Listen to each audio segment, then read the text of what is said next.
Okay, this problem is similar to the ones with the table, but you have an actual graph. So this is g of f of negative 1, which could be written like this. So we want to do f of negative 1 first.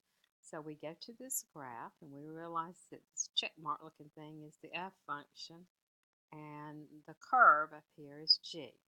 But we go to where x is negative 1 and we read to f. Well, this is the f function right here.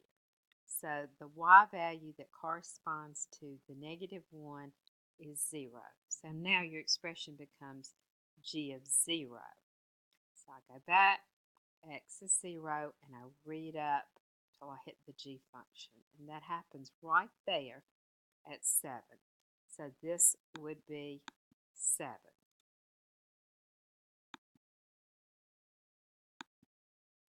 Okay, now this one's g of f of 0. I won't go in as much detail, but I start at 0.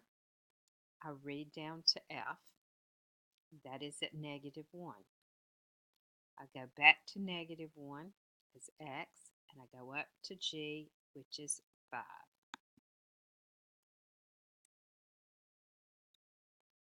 Okay, f of g of negative 1. We start at negative 1, but we go up to g, and that has a y value of 5. So I go back down. 5 is my new x, and this time I want to go down to f, and I read all the way down to f, which is at negative 6. The y value is negative 6, so that would be the final answer.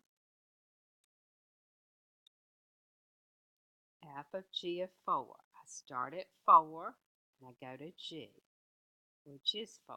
So I come back with 4 being my second x also, and I go down to f, which is negative 5.